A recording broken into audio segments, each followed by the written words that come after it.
à la troisième voie, le Seigneur dit ceci: on peut atteindre le niveau des anges et même dépasser ce niveau.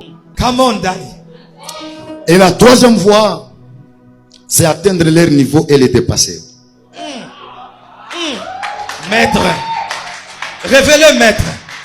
Un homme, je l'affirme encore, un ange peut atteindre un homme peut atteindre la dimension des anges et les dépasser. Bien-aimés dans le Seigneur, déjà au départ, il y a une faute.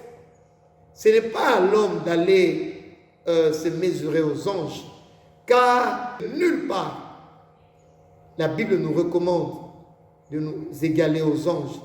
Au contraire, la Bible nous exhorte à aller vers la stature parfaite de Christ. Éphésiens chapitre 4, le verset 13 nous le dit, nous le recommande. Et quand ce monsieur, ce faucon, cet épervier est en train de dire qu'il affirme, cela veut dire qu'il se présente comme un maître. Lui connaît le voie. C'est un professeur. Lui peut vous amener. Lui, il est l'initiateur. Il se présente. Quand il dit « je l'affirme », ça veut dire qu'il sait de quoi il est en train de parler. Bien-aimés dans le Seigneur, ne suivez pas ces genres d'enseignement. Suivez au contraire ce que nous dit la Bible.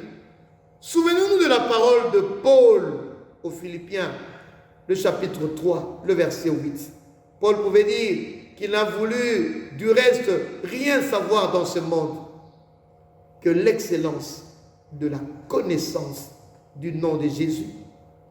Et il continue dans Éphésiens le chapitre 3, le verset 18, en disant qu'il était en train de prier pour que le Dieu de toute grâce nous fasse connaître la hauteur, la largeur, la profondeur du nom de notre Seigneur Jésus. Faisons attention, bien aimés dans le Seigneur, l'heure est grave. Ne tombons pas sous l'emprise, sous la trappe des puissances démoniaques. Par exemple, le vidéo que nous venons de regarder, qui comporte autant d'erreurs, qui va essayer de distraire les enfants de Dieu. Au lieu de s'approcher du Seigneur, au lieu de gagner du temps, de racheter du temps, comme dit la Bible, d'embrasser le Seigneur.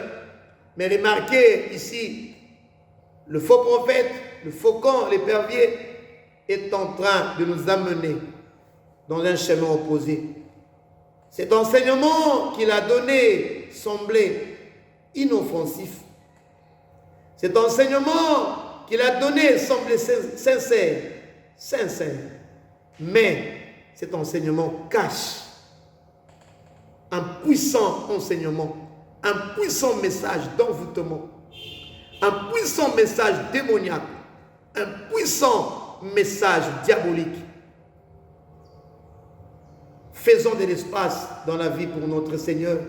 Et c'est ici que nous fustigeons, et c'est ici que nous dénonçons le travail des faux prophètes qui sont entrés dans l'église, en train de jouer le jeu du diable.